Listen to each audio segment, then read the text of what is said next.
It's February 6th. JLD here, and welcome to MSTR Today in the Treasury Titans. Nothing in this video is financial advice, and we are going to keep driving ahead as Michael Saylor is working somewhere up in space. For anybody that watched the earnings call last night, I have some takeaways I'm going to be sharing about that for sure. Obviously, Bitcoin price action is terrible. I think we may have the culprits for that. I'll get into details about that later.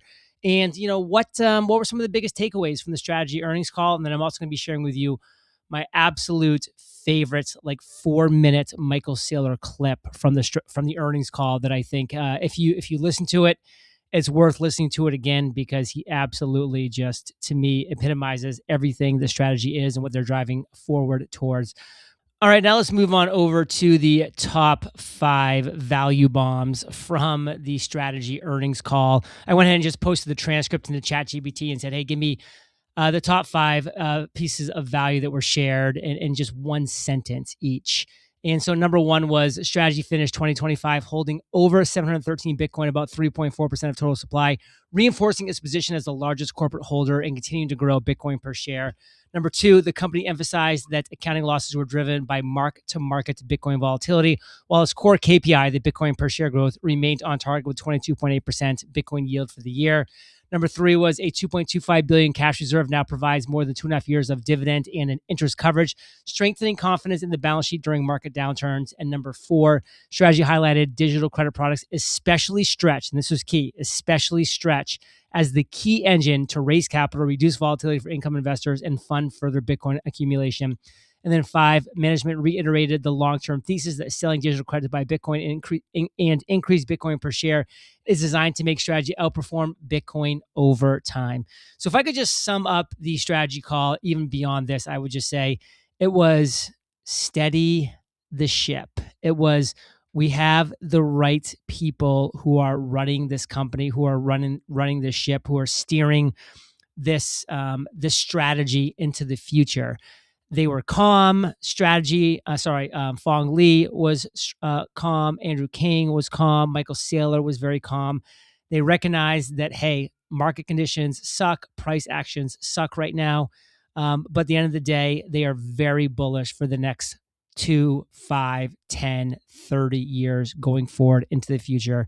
And anybody else that should also be very bullish about the strategy that MSTR has. And Fong Lee shared this and have the Bitcoin therapist as putting this on his X post. The CEO of strategy, Fong Lee, says that the price of Bitcoin would have to drop to 8,000 for strategy to have any financial insolvency concerns. We're not going that low, are we?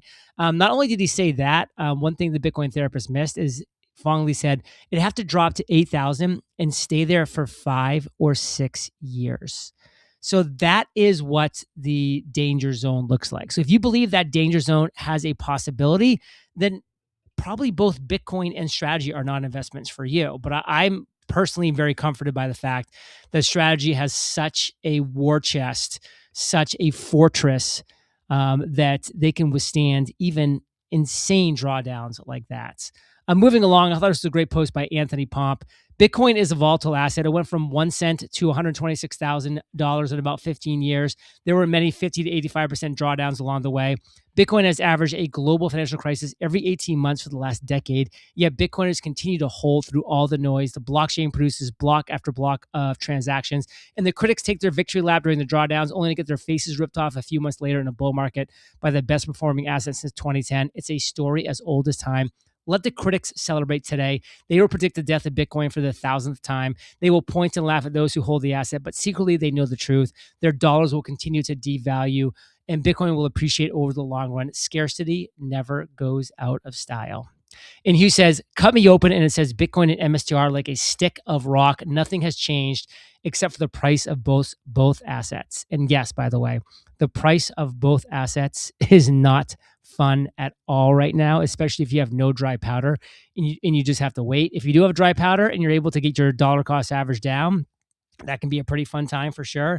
But at the end of the day, nothing has changed except the price of both assets.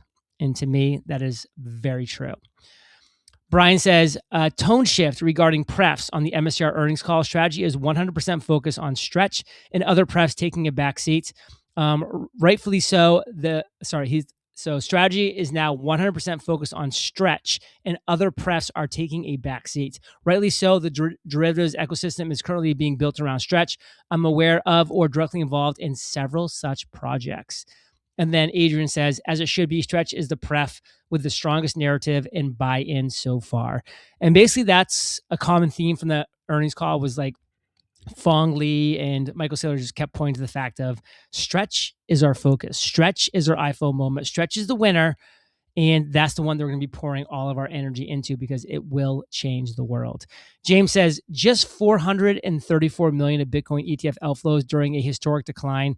A 5% drop in AUM from the peak. This is sticky money. Makes me even more certain that a large entity got margin called. And that's essentially what is coming out right now is that some large entity got margin called and they just had to liquidate a huge portion. Like, let's just say they had, margin or leverage on where they would get liquidated at 68,000 or 70,000, whatever that might be. Maybe it was like 68, 69. And guess what? When that got hit and they got margin called, and then that, of course, caused the cascading dump down to 60,000. So that's what it looks like happens because, again, there was just 434 million of Bitcoin ETF outflows, which is not huge for that kind of a move. So that could be the explanation. I'm sure more will come out later. And Ragnar says, just 434 million in Bitcoin ETF outflows yesterday. I expected way more, bullish. And again, that kind of reinforces the margin call theory. Ragnar says, Binance buys another 233 million of Bitcoin for their Seifu funds. They now have purchased 433 million or 43% of their planned 1 billion just this week. Their goal is to be done within 30 days. They sure know how to buy the dip, LOL. Mike says, there's been no bull market, but the good news is the bear market is probably over now. Well, Mike's been wrong before. He could be wrong again, but he is a bull. Mark says, Bitcoin was down 40% today. Its 8th largest single-day decline of the past decade. If you are still here, I salute you. And then I did like how Ragnar says, experienced and survived 9 of them. And I can honestly say, I actually survived 8 of these myself because I bought back in late 2018. And so, yeah, it's pretty much right after I bought in is when number 10 happened. And I was like, oh, sweet. And then, of course, I've experienced the 21, 26, 19, 22, 22. Actually, so 7. I didn't experience this 18, this 17, but of course, I did experience that 20. So, hey, we've been here before. We absolutely have. And Ragnar wants us to know we're at extreme fear. And I actually love being in extreme fear because to me, that means we are about to bounce. I did like how Simon just kind of came out because obviously Metaplanet got hammered yesterday and he wrote, Good morning, Planet. We are fully aware, given the recent stock price trends, our shareholders continue to face a challenging situation. However, there is no change to Metaplanet strategy. We will steadily continue to accumulate Bitcoin, expand revenue, and prepare for the next phase of growth. To all our shareholders who continue to support us unwaveringly despite the daily fluctuations, we sincerely thank you from the bottom of our hearts. Your understanding and support are a tremendous source of strength for us. And I have not sold my Metaplanet. I thought that I got in at a great price point at $2.30 for MTPLF when it ran up to like $3.70. I'm like, dang, that was a good buy. And yeah, not so much anymore, but we'll see what's going on in the future. Here's the best clip, in my opinion, of Michael Saylor from the entire earnings call. When we get back from thanking our sponsors. When you want more, start your business with Northwest Registered Agent and get access to thousands of free guides, tools, and legal forms to help you launch and protect your business all in one place. Build your complete business identity with Northwest today. Northwest Registered Agent has been helping small business owners and entrepreneurs launch and grow businesses for nearly 30 years. They are the largest registered agent and LLC service in the U.S. with over 1,500 corporate guides, real people who know your local laws and can help you in your business every step of the way. Build your business identity fast with resources, forms, and step-by-step guides even before creating an account. Sign up to manage your business hub with lawyer-drafted documents. Northwest is your one-stop resource, makes life easy, and keeps privacy automatic, never selling data anywhere. Don't wait. Protect your privacy, build your brand, and get your complete business identity in just 10 clicks and 10 minutes. Visit www.northwestregisteredagent.com/JLD free and start building something amazing. Get more with Northwest Registered Agent at www.northwestregisteredagent.com/JLD free. Scams and identity theft do not start with hackers. They start with your personal data being easy to find online. Your home address, phone number, and employment history can be sitting on dozens of websites right now, waiting to be used for fake loans, targeted scams, or worse. That information is spread across people's search pages, shady directories, and commercial databases you've never even heard of. That's where Incogni comes in. Instead of spending hundreds of hours manually opting out of these sites, Incogni automates the entire process. They hunt down your data and demand its removal. Incogni doesn't just do this once. They continuously monitor these sites in the background to make sure your data doesn't reappear. I recommend the unlimited plan because when something isn't covered automatically, Incogni's custom removals feature lets you send in a specific link and a dedicated privacy expert takes care of the manual removal for you, start to finish. Remember, if they can't find you, they can't use your data against you. Take your data back risk-free with Incogni's 30-day money-back guarantee. Use code MSTR for 60% off an annual plan at incogni.com/MSTR.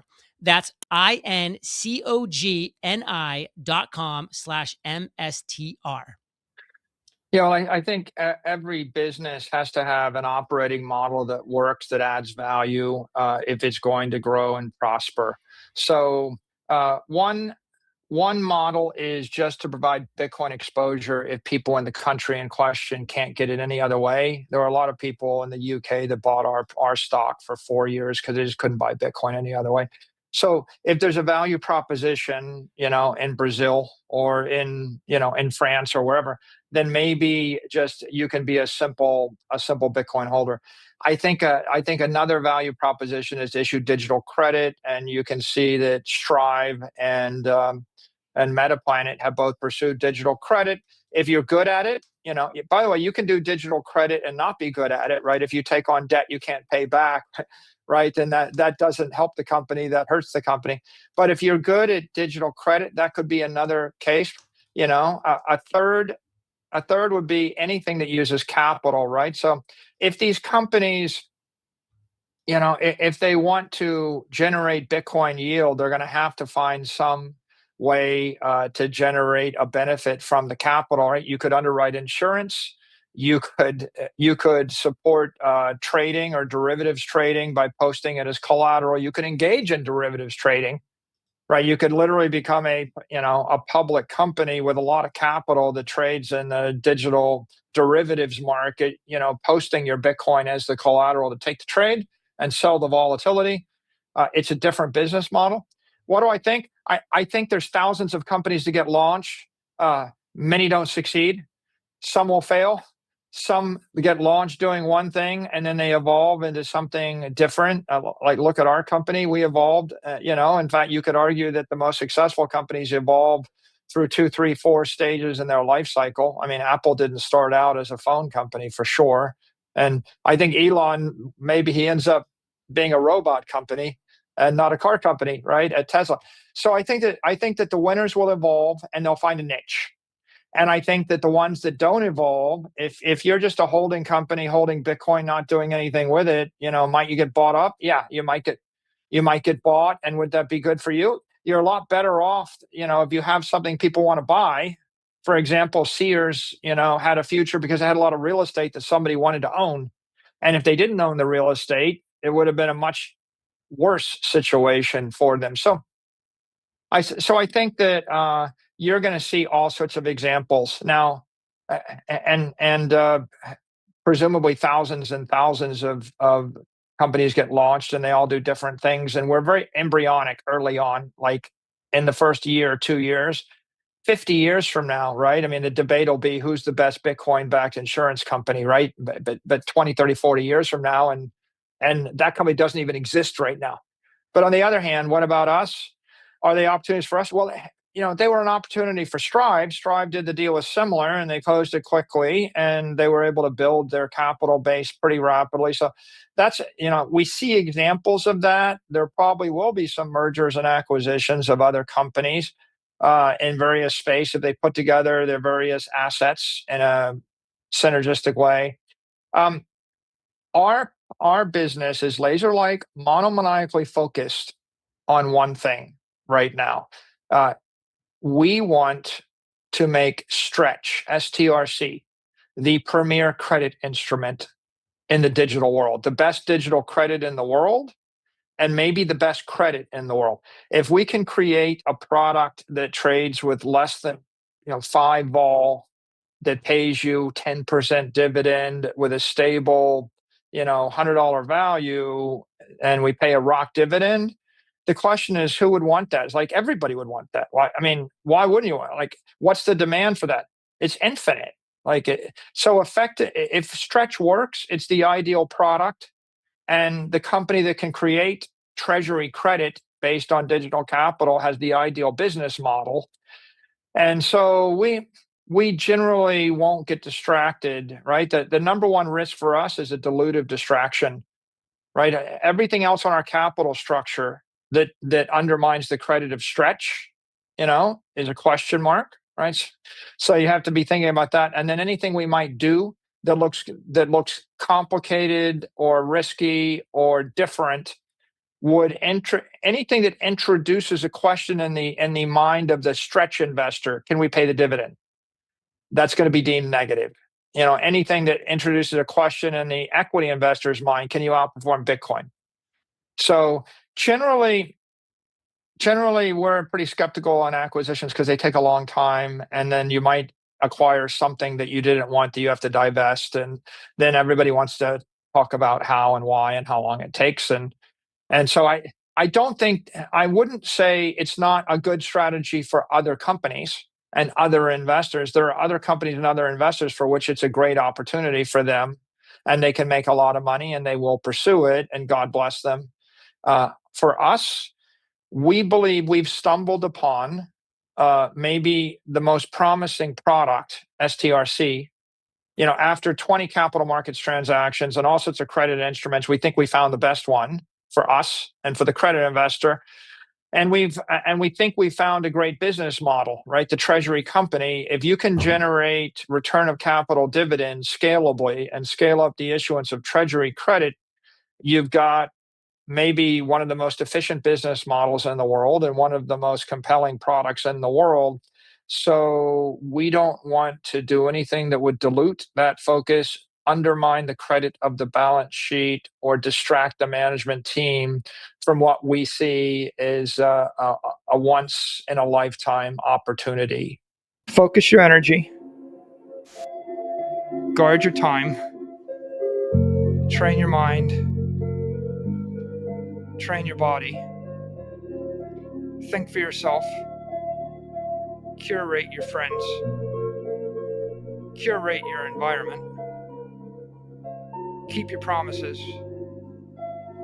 stay cheerful and constructive, and upgrade the world.